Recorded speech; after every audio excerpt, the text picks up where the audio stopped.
Welcome to the Linen Suit and Plastic Tie podcast, the podcast where we unlock the power of storytelling by talking to unique storytellers in different fields about how storytelling has affected their lives and careers.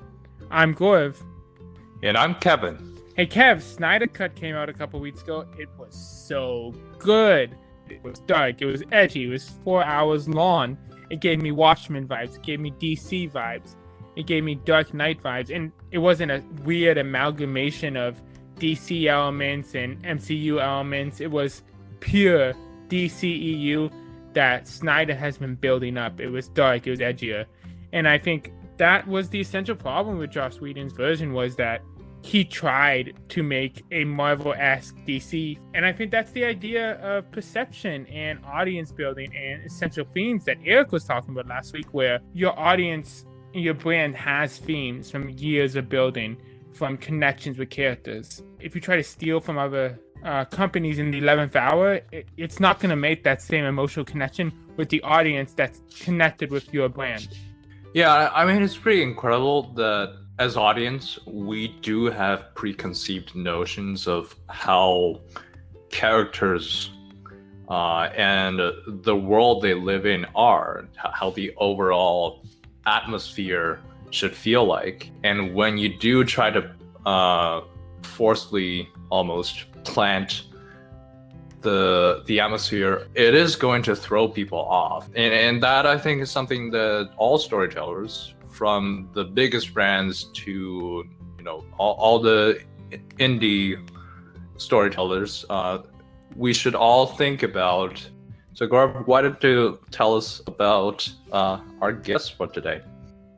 This week's guest is Alex Segura. He's an award-winning writer of novels, comics, podcasts, and more, working with so many really cool IP, including Star Wars. He has written books for Disney, written podcasts for iHeart Radio, comic books for Comixology, and he is currently the co-president of Archie Comics. So he has a really cool writing background and really cool history in comic books. All right, let's get. So Alex, to start us off, can you tell us a little bit about yourself? What is your story? Sure. I'm a novelist, comic book writer, podcast writer, comic book publishing person, and I think that's a very kind of 30,000 feet definition. I've written crime novels like the Pete Fernandez Mystery series, science fiction like the Star Wars Poe Dameron freefall novel, comic books like Archie Meets Ramones, Archie Meets Kiss, The Black Ghost. I just launched a comic book original graphic novel project called The Dusk earlier this month, and by day I'm co-president at Archie Comics and extremely lacking in sleep. That's awesome. It's such a diverse career. Like yourself, I'm a huge comic book fan, and I also started with Archie Comics and then kind of branched out as I got older. Just to start us off, though, can you tell us about your storytelling style in particular? Is there any essential elements that you want to bring into every single story you tell? I mean, I firmly believe that every character has a piece of you. Everyone always assumes like the protagonist is the writer. The writer's creating this character to tell their version of the story, and that is partially true. But a lot of times, even the villains, even the minor characters, have a piece of your personality or something that you want to like put on the page. And I really strongly believe that all story starts with character. Like, if the characters aren't interesting, you're just moving pieces on a board. You're just saying you're just putting generic things into situations, and that's not going to resonate with people. People want to care about the people. People want to care about these characters. They want to be invested in what happens to them. So, if I had one bit of advice to new writers, it's really spend time on your characters and think them through. It doesn't mean create a 10,000 page profile or what kind of coffee they like, but visualize them, like have a sense of who they are, how they would act in certain situations, what their foibles are, what kind of mistakes they've made in the past, and then let them go and, have a structure for the story, but then see how these characters respond to the situation you put them in. Yeah. Something you mentioned in your intro was being able to kind of create a character that looked like you, a character you haven't really seen before, and how important. And I think just representation wise, it's so important. and having like authentic writers write characters that look like them so people can connect with more when there's not a lot of medium for them available. Yeah, I think like just speaking to like private eye novels, they were mostly white and mostly male, and I wanted to, I wanted to read about a Latinx character that wasn't the sidekick or wasn't like the comic relief in a story. I wanted him to be the protagonist, and I wanted to see his world, and I wanted to kind of share my experiences in that world with other people. And I don't think that just because you're writing to your experience, it means you're limiting who might want to engage with that experience. I think there's an interest. I think people are interested in exploring other places and other personalities and other cultures. I mean, one of my favorite things about crime fiction is that it shows you places you probably will never visit yourself. I can read a mystery set in Finland, and I don't have any plans to go there anytime soon, but I can at least feel like I'm experiencing that world, like that place. And I think that also applies to culture and people. So that was important.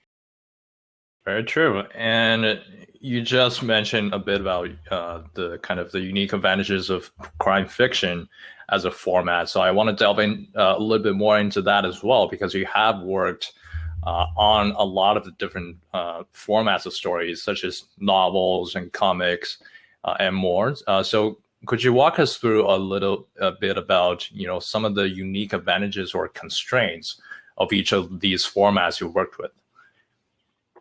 Yeah, I think the big difference between prose, writing a novel, and writing a comic book is just the collaborative process. With a novel, I'm working on it by myself. Obviously, there's an editor, there's an agent, there's a publisher, but these are people that are going to chime in when the work is done or at very specific moments. When you pitch them the idea or when you show them a sample, but they're not in the weeds with you.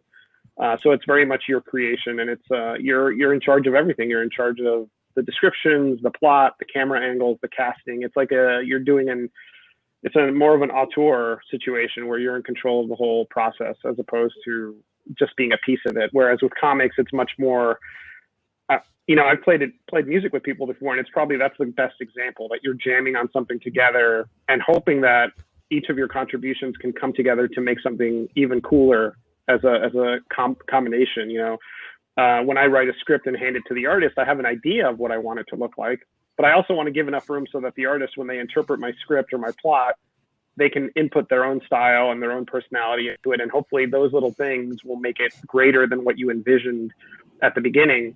But it also requires a lot of letting go, because I'm not in control of how they draw it. I'm not in control of how the letterer letters it. I can give notes and feedback, but you want to give people the opportunity to flex their creative muscles too, and have a stamp and have a say in the process. So that's the big difference. I think narrative and story and pacing, that's all dependent on the space you're given. Like comics is much more like putting a puzzle together. You can only do so many things on a page. You can only have so many panels on a page. You can only have so many word balloons on a panel.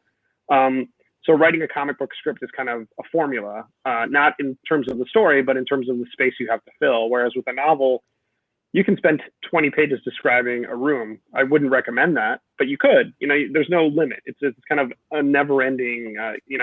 Aside from the limits you put on yourself, which you should put limits on yourself, but a comic is much more structured in format. And so yeah, the collaborative aspect and I think the structural aspect are two big differences. That's something we've been really exploring on the podcast, that idea of collaborative storytelling where different people bring different pieces. It's not just the writer, it's the artist, the illustrator, and they all have a way to flesh and expand the story. Could you tell us a little bit more about the kind of process as a whole, from the script to the publishing of a comic book and all the people who touch the story along the way? Yeah.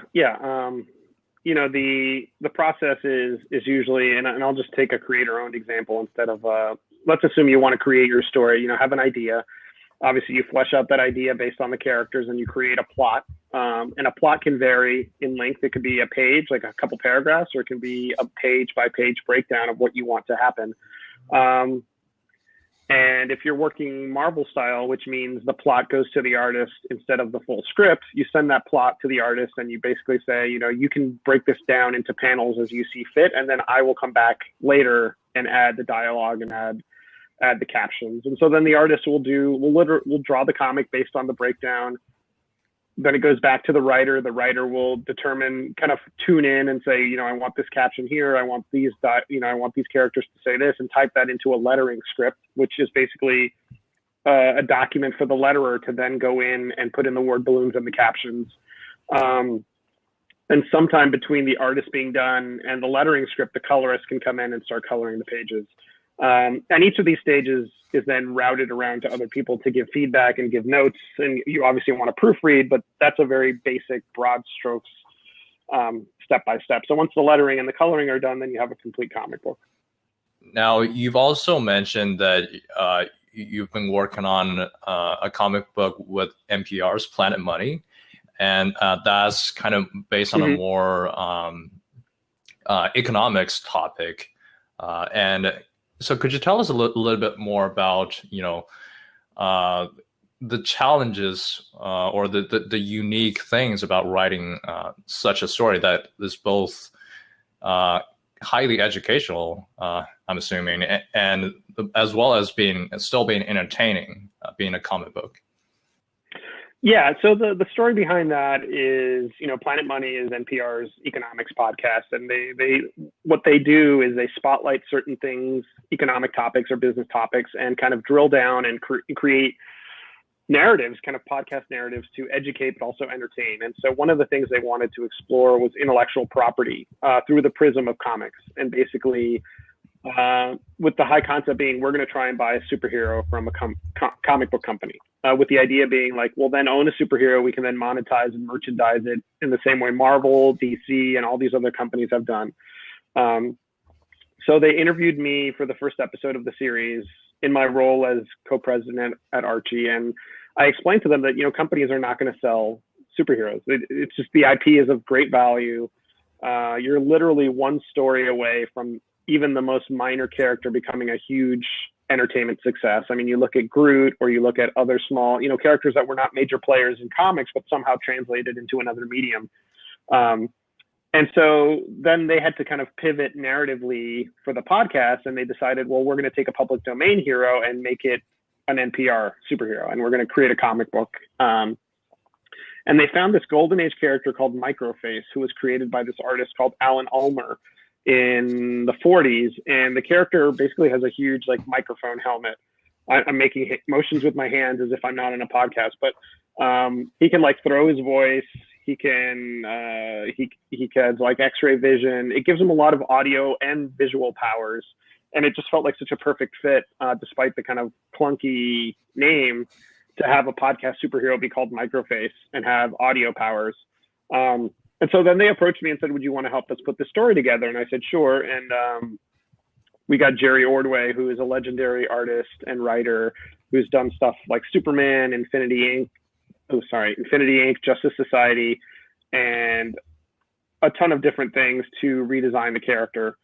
And so he came up with the modern look of the current Microface, and that was the cover. And we built out the team after that. So we have Peter Krause doing the interiors, and Peter's done things like The Power of Shazam, Daredevil, Blacking Out, he's just a very versatile and talented artist.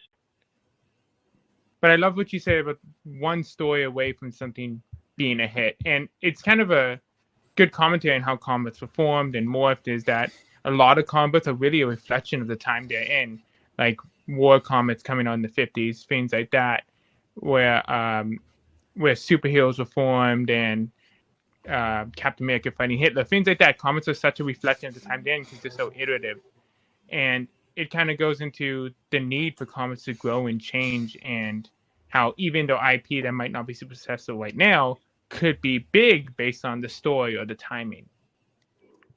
Yeah, I mean, the comics have been around for so long. It's an evolving medium, and I think that whenever there's a seismic shift in the industry, people say, well, this is the end of comics, and it's been proven wrong every time. I think people want these kind of stories. They like graphic storytelling, and everyone has their own kind of narrow definition of what comics is, but comics is a medium. It's not a genre. It's not like mystery or science fiction or fantasy or romance. Like, all those things could be comics. Comics is just a funnel for stories, in the same way that TV is a medium, or radio is a medium, or novels are a medium. So I think as long as people want to tell these kind of graphic stories and tell tell them in a certain way, that there will be a path to getting into readers' hands, whether it's through, digital purchases, a la carte, or streaming, or comic shops, or bookstores, or what have you. People want these kind of stories. And so I think the challenge is, how do we get new readers? How do we get new people interested in the medium? So where do you see comics in the next 5 years morphing and changing? Is it the digital space? No, I feel digital's been around long enough that we, when it started up, I think there was some concern that everything was going to shift to digital, but it hasn't. I mean, there's been a significant amount of time since, I think what we've discovered is that there are people that read comics digitally, there's people that read it in print, and then there's people that do both. I mean, I do both. Like, if I can't find a hard copy of a comic, I'll read it digitally. And it's the same with books. Like, I'll read an ebook over a hard copy if that's convenient for me. It doesn't mean I prefer one or the other. And, people have space constraints and they can only have so much stuff, in their respective apartments or what have you. But I think as we've seen the digital numbers kind of become what they are, and the print numbers have maintained as well. So I think over time you'll see, I think there will always be a place for people that want that original comic book printing. They want to hold it, in the same way that, you can have your whole Spotify loaded with music, but you still want a record that you can put on the record player and kind of kick back and listen to. It has, I'm not saying it's going to have a novelty value, but I think there will always be a place for print. And I think you'll see creative steps in formatting. People, go straight to graphic novel, or they'll do like an expanded, almost European style edition, or they'll do, I've seen places that really, like TKO does single issues plus the graphic novel all at once. So you can kind of figure out how you want to consume the story. And that's what we're also seeing, not just in comics. It's not a singular thing. I mean, in TV, you're seeing entire seasons of shows dropped on streaming services. So, as long as people are willing to consume the product, these creative companies are going to produce content to allow them to consume it however they want, whether they want to, go into, now theaters are not as much of an option, but, I don't think we're going to get away from people releasing movies through streaming and theaters simultaneously anymore. Like, that door has been kicked open. You talked about how important it is to write stories for different mediums and understand the mediums of its European style, whatnot, writing stories so they interact and hit differently. So it's not just like, well, instead of getting the print, I can get the digital, but maybe the digital adds something to the story, and I think that's really important. I know we would be remiss if we didn't talk a little bit about Riverdale and kind of this idea that we've been talking about, how creating stories that last time and modernize and change. I know with Archie, there's kind of the new Archie, there's the classic Archie, and now we're kind of seeing Riverdale grow on the CW and even in the books. I guess my question is, are all these characters at their core the same? Is Archie values the same throughout all of them? And yeah, so at the core, what are the similarities and core values of some of these key characters? Yeah, so I think what you've seen with Archie as a brand over the last decade, basically ever since John Goldwater stepped in as CEO, is that he introduced a level of flexibility that wasn't there before. I think people just assumed that Archie was that classic Archie, like going to the chocolate shop, very sitcom-esque stories, very kind of comedy-centric. And what he slowly started to push the company towards was, as long as these characters feel true to the core character, as long as you look at the character and that's Archie, or that's Betty, that's Jughead, they can exist in any forum or any medium or any kind of story. So you can have Archie fighting a zombie apocalypse in Afterlife with Archie, but it's still Archie because it's still that kind of everyman, good-hearted kid.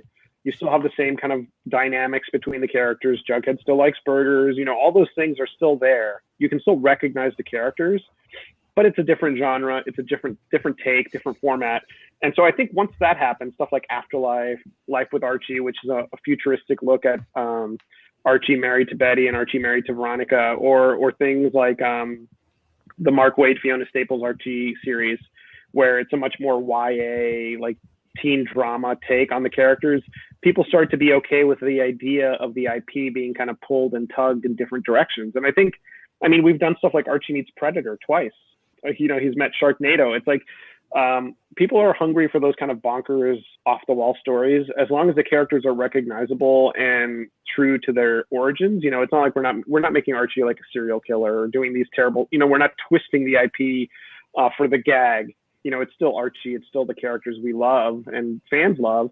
It's just through a different prism. And so I think that really primes people for Riverdale and that take, and things like Chilling Adventures or Katie Keene.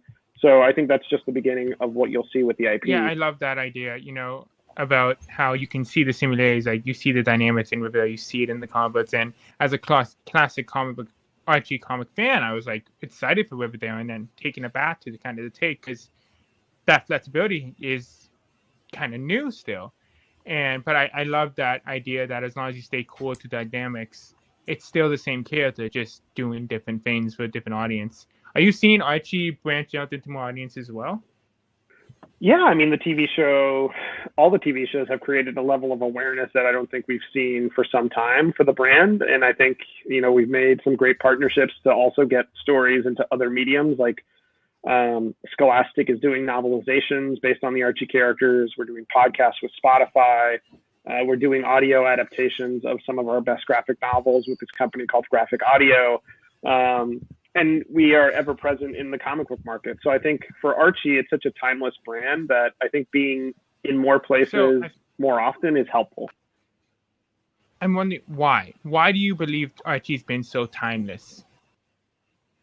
I think Riverdale and the characters, for me as a reader, when I first got into Archie, it was kind of an escape. It was like, wow, this idealized place, and not idealized in the fictional sense. It just felt very welcoming. Like, you could go to Riverdale and you could be friends with these kids and you can do all these things and have a laugh and have a good time. And they're just good characters. They're just good people. I mean, they all have their kind of quirks and characteristics, but I think these are beloved characters. They're part of Americana, but also universal pop culture. Like, people around the world know who they are and they appreciate the humor, but also are open to tweaks and different interpretations. So I think adding to that legacy, whereas, some brands, they find their peak version and just stick to that. Like Archie, on the other hand, is actually adding to this tapestry of stories. So there's a take on these characters for everyone, and you don't have to absorb it all. If you don't like it, you can just focus on the one you want. If you like classic Archie, there's classic Archie. We still produce those stories. If you want something edgier, we do that. If you want something funnier, different, we have a kind of entire repertoire of genre takes for these characters, and I think that really welcomes pretty much anyone. Yeah, I mean, I think Archie Comics is so unique with the relationships, especially. I feel they're very relationship-oriented stories, and you see that reflected in all the different versions. Where in an industry that's become very superhero-focused, very movie-oriented, you can still see those relationships in every single one of the adaptations. And even though, as you see with S.H.I.E.L.D. and other Archie superheroes come to life, you still have that essential kind of family dynamic that you don't really see with other publishers sometimes. You also written a whole essay called The Delectable Neo-Noir of Taylor Swift, which basically where you analyze kind of the plots in the songs and also her overall transformation of music style from time to time. And so can you tell us also about some of the storytelling elements that make these songs so engaging, and how, those themes relate to some of the crime novels that you notice, or crime elements? Yeah, I didn't think I was the first to suggest it. It struck me as I was listening to a lot of her music, and a lot of the elements felt very noir. And noir has become this catchphrase that anyone can use. Like, it's become interchangeable with crime or thriller, and it's not really the same thing. The idea of noir is when someone is kind of painted into a corner and forced to make a desperate choice. What are they willing to do to maintain their status quo, and to what lengths would they go to prevent their life from falling apart? And so I'm listening to a lot of her. Listening to a lot of the music, especially stuff like Reputation and Red and her more recent albums. This was before Lover came out. I just thought there were so many songs that use these visual elements of noir and these dark narratives, and it really went counter against this perception of her as this just pop queen, this very clean cut, pop princess. And I pitched it to a friend of mine who she works at Rolling Stone now, but she worked at Tidal, the streaming service. And we went back and forth, and I just wrote the essay, and it's got a ton of examples of different songs and how they kind of relate to crime, and how she's basically a blend between the kind of PI, tainted knight, and also the femme fatale. So instead of just being this mysterious femme fatale, she's actually the hero, which is an interesting way to look at it. When you talked about music, you talked about picturing the cinematic elements that you bring into the novel, and you talked about kind of the neo-noir stories behind Taylor's music that not everyone sits down and thinks about, but that's a huge reason why it resonates with people on the same level as a neo-noir book might resonate. Kind of idea, like if you're a Taylor Swift fan, you can listen to that. I love the idea of mediums learning from each other.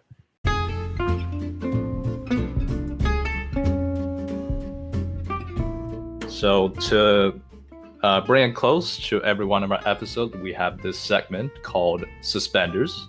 It works like this. We ask you a random fun question that's unrelated to anything, and you can give us any answer you feel like. The question of the day is, what kind of secret society would you like to start? Oh, I guess like a vegan secret society. Oh, that's awesome. I don't know.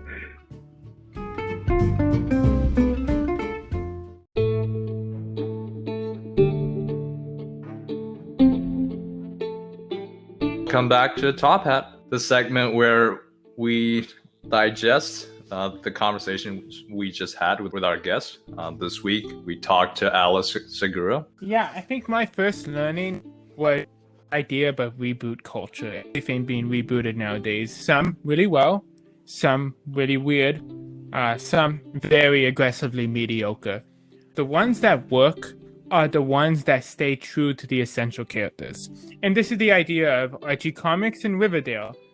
I was so excited for Riverdale because I'm a huge Archie Comics fan. And Riverdale is so different.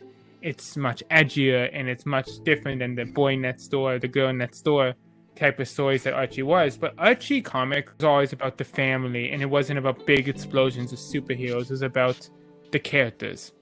And that's what Riverdale did right. Jughead still loves burgers. The relationships are still there. The core of those characters are still there. Those relationships and themes that were time tested over decades of Archie's history. It's a really good commentary on reboot culture. Yeah, and a big learning I had, and this also circles back to our conversation with Kevin Burke, who created a lot of the comic book animated TV series, is that comic book writing, just like TV producing, is a collaborative process. You're part of this team. Yeah, and Alex has done both, but I think the concept of control there is really interesting. But with comic books, you have to give a lot of that up, because it's not just about the writers, it's about the illustrators, it's about the letterists, it's about the colorists. Every single one of these people apply their own storytelling technique, and the story lives and dies by every single one of those people for every single book. So I think the idea of control there with collaborative storytelling is super interesting. This has been another great episode of the Linen Suit and Plastic Tie podcast. We will see you next week.